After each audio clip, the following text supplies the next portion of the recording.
Hey everybody, and welcome to our fourth podcast. That's EntertainMinutes number 4. I can't think of any... The Quest for Peace. Oh, yeah. The okay. Voyage Home. The Crystal Skulls. Let's hope we fare a little bit better than that. A New Hope. A New Hope. Oh, yeah. There we go. Unless That you one go in chronological order, then we're a Phantom Menace. Oh. Yeah, some of these better than others.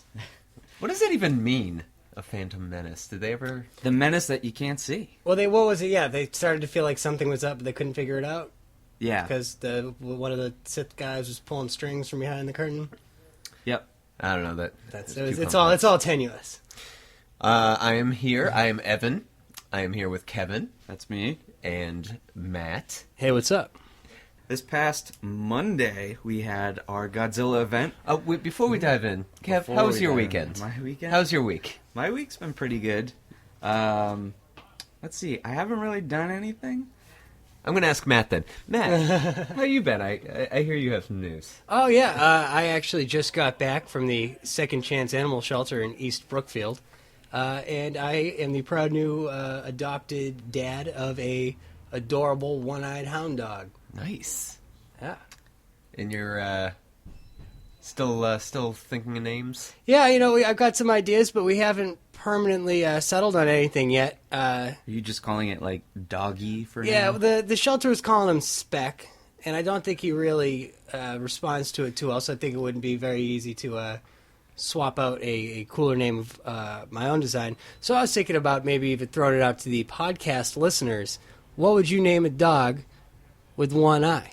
I've been trying to think as I naturally do, comic-themed puns. I liked the idea of Sergeant Furry and the Howling Commandos. That's a good one. That's a real good one. Do you have to say the whole thing when you... Yeah, of course. Well, I guess that would make my cats the Howling Commandos and cats don't howl, so to be... maybe be Sergeant Nick Furry, agent of... Then I'd have to think of a dog equivalent, dog pun part for S.H.I.E.L.D. Agent of Tail. Yeah, something like that. Oh, yeah. Agent of Fleas. Oh, no. Something like that. What about Cyclops is a little too obvious. Yeah, and I have a beloved childhood stuffed animal that I named Scott after Cyclops. Embarrassingly, did you rip one of its sides out? No, yeah, he was fully signed. He's actually a Curious George doll, but I decided no, his name's Scott. Scott Logan, because I couldn't pick, but he goes by Scott. Any event, so let's see. Sergeant Furry was one that I liked. Mutt Murdoch, I thought would be a cool name. That's a real good one. But I figured that would be better for like a fully blind dog. So yeah, hopefully it gets along with my cats and we don't end up in that regrettable situation. But he is red too, so that would fit also as well. And I believe he has studied some law. That's good. That's good. Yeah, so if you have any ideas, suggestions for a name for a one-eyed dog, go ahead and send them into podcast@thatsea.com. I was going to say our coworker Sierra suggested Ralphie after A Christmas Story. You poke your eye out, kid. That's a good one. I thought that was a really good one. That's pretty good. Yeah, there's so many possibilities, guys. So let me know what you think. I'm very looking forward to it. No guarantee. Yeah, yeah. I cannot guarantee that I will take any of this, but I'm very interested in suggestions. Odin was another one. I was trying to think of how to work Odin into it somehow. Odie. He's Odie, something like that. Oh, that's a dog from Garfield there. Yeah. All right, hold on. Odie in Latin would be I hate. Okay, so don't do that. Yeah, then. don't do Odie that was one. Odie. Unless your dog really hates something. Yeah, exactly. Unless he hates something, and that's what it's a reference to. I didn't get a dog, but I saw Star Trek last night. Oh. Star Trek Into Darkness. Yeah, how was that? I thought it was very, very good.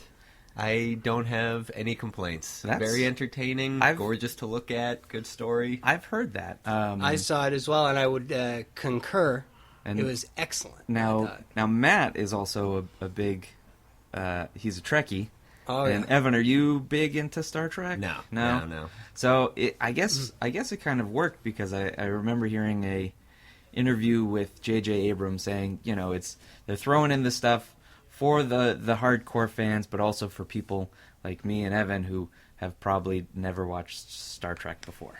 I've watched the original ones, when they used to show them all like in a row on the Sci-Fi Channel, but I never became Siffy. I never got into The Next Generation or anything after that. If you ever need any recommendations, I could set you up with an episode guide. It's one of those things where it's so vast and there's definite high points and low points. Yeah, it's like Doctor Who. I kind of just like, I don't even know where to start with that. So yeah, you need a Virgil to lead you through the purgatory of things like Star Trek Enterprise. And will you be my Virgil? I would. But no, I liked it a lot. I think that J.J. Abrams will probably do a pretty good job with Star Wars, too, if it's anything like the Star Trek movies. Yeah, I'm pretty excited for that. The one thing I would say, and I guess I'll ask your opinion on this, is that I feel like Star Trek, something that's always been part of it, is an overt philosophical inquiry into something, or some kind of heavy-handed lesson or moral. I didn't get that. Yeah, from the exactly. Movie, unfortunately. And I feel like it wouldn't be that hard to build a plot around some kind of ethical dilemma. And I guess they do face ethical dilemmas. This is the whole the enemy of my enemy is my friend. They get into that a little bit, but I don't know. That's the only thing, and I feel like you could do that without making the movie boring. Yeah, but yeah. So J.J. Abrams, if you're listening, send me an email at podcast@thatseat.com, and I've got all kinds of suggestions. Let's see. Listen, get back to me. Matt will be pressing the refresh button on the... I don't know about you two guys. I mean, I've had a pretty exciting night last night as well. I finished up Season 3 of Arrested Development, getting my Arrested Development fix in for the Season 4, which I'm sure will crash Netflix when it comes out this weekend. God, yeah. Let's get to it. Godzilla was Monday night. Number 3, we did something different this year. We took a vote when people were entering on the movies we decided we were going to watch for that night. The first choices were Godzilla vs. Biollante, and then the 1991 version of Godzilla vs. King Ghidorah. Mm-hmm. And then the other movies they got to choose from were Godzilla vs. Megalon, Godzilla vs. Megalon, the original version, and then the Mystery Science Theater 3000 version. Yeah, and King Ghidorah ended up winning... by a landslide, really. Yeah. Same thing with Mystery Science Theater. Yeah, it wasn't even close. After a while, I stopped counting because I could see that one ballot box was overflowing and the other had about, seven votes for it. So, and we totally didn't plant votes like we were thinking we were. Yeah, no, I'm just glad that everyone picked the ones that I wanted to watch. Yes, because Godzilla vs. Megalon is a terrible, terrible movie. Just nonsense. So you could watch it as it is, or you could watch it with the Mystery Science Theater, which just added a whole nother level with Joel and Crow and Servo, and have an even better time. You know what I had completely forgotten about was the parts of Mystery Science Theater 3000 where they're not just making fun of a movie. Yeah, like the little cutscenes where they're doing weird things. Yeah, that sometimes make sense and sometimes don't. Where I'm thinking like, oh, that must have been spoofing something from the early '90s that I don't remember happening. Yeah. I always like the invention exchange because it's like, what's the point of that one? Yeah. But they always had cool things. Exactly. Anyways, great time. Yeah, great time. A lot of fun. We got some interviews with some people during the intermission. We were asking anyone who wanted to be interviewed things like who their favorite monster was, what their favorite movie was. Tell you what, Kev. Let's go back in time and check in with ourselves for Monday night. Sounds good. Let's listen to some of those interviews and hear what people had to say.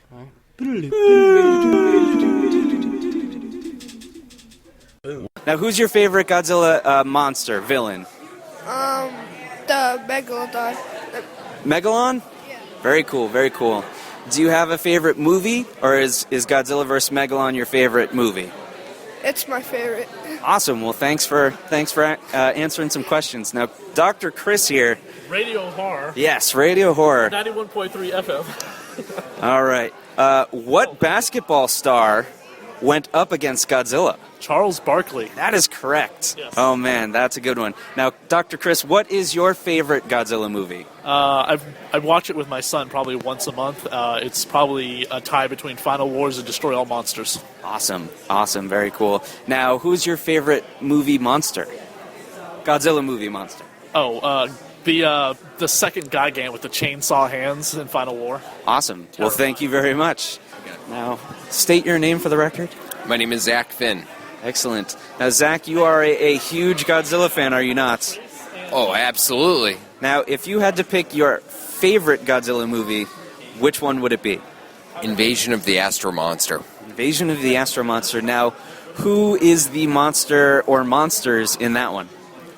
Now, that would be Godzilla, King Ghidorah, and Rodan. Wow. Wow, yeah. And we're back! And we're back! It was nuts, guys. Those were awesome. I remember asking those questions on Monday. It was weird. Yeah. It was like I was watching myself asking people those questions. Kev, what was your favorite part of the night? My favorite part of the night was, I'm a big Mystery Science Theater fan, so watching that was pretty fun, but the interviews were pretty fun too. We will be doing it again. I think we're going to be doing it later in the year next year. That would be kind of fun. We kind had of like June, July. Yeah, we had some input from some parents saying, hey, this is almost the end of school, but our kids still have to go to school the next day, and we have to do them on Monday nights. So, and they weren't too happy when we said, let them blow off school. Yeah, who cares? Come hang out, watch some Godzilla movies now. We understand school's important, so what we're going to try and do next year is have it in the summer so people can stay out later, stay for both movies, have more fun. Yeah, and then later on this year, we're going to be doing the Halloween events again. So last time we did Ghostbusters and Beetlejuice. This year, who knows? Maybe we'll put it to a vote again. Yeah, I'm sure we fun. will. We did last year, and I think we went in same thing with the Godzillas. We went in it with saying like, I hope we can show Godzilla I hope we could show Beetlejuice and Ghostbusters. Put it up to a vote. Those two won. So I'm going to go ahead right now and start campaigning for Ernest Scared I knew Stupid. you were going to say that. I knew you were going to say my that. second favorite Ernest film of all time. What after? Camp is definitely my favorite. I My think favorite eco-terrorism based kids camp humor movie. Oh, I like the one with Doc Brown. What was that? Do you remember that summer? It wasn't. Oh, the summer camp one. I thought you meant the Earnest Oh one. no! It was the summer camp. Camp Nowhere. Camp Nowhere. Camp Nowhere was great. Yeah, that made a lot of sense. If we're going to be talking about some summer camp movies, Heavyweights. I love that movie. Ben Stiller, classic. Basically playing the character from Dodgeball. Isn't that but like it was a before Judd it was- Apatow That's a Judd Apatow movie. Oh, wow, I didn't know that. And so it if you has like Kenan Freaks Thompson. and Geeks and all that. fun Kenan stuff. Thompson's in it. Oh. Let's get to some comics. Okay. We put in some music for comics. All right, so Cool news. So, I have, like always, a list of comics here. We got some new things coming out this week, some number ones. Ooh. That came out this week, so that came out on Wednesday? Nope, coming out next week. Gotcha. Yes. Gotcha. I always talk about the future for comics. All right, so wait, Meaning what's coming out the next date week. then? The 29th? 29th. 29th. May 29th. So we have a new Conan miniseries, King Conan, Hour of the Dragon, written by Timothy Truman. The description is King Conan has faced many threats to his throne in Aquiliona, but none more deadly than a traitorous alliance backed by the resurrected sorcerer. Oh, yeah, good luck with that one. Xaltotun. I'll just go Zalatan. We'll just call him Mark for now. Yeah. You know who would probably be able to tell us with confidence? Stan Hosmer.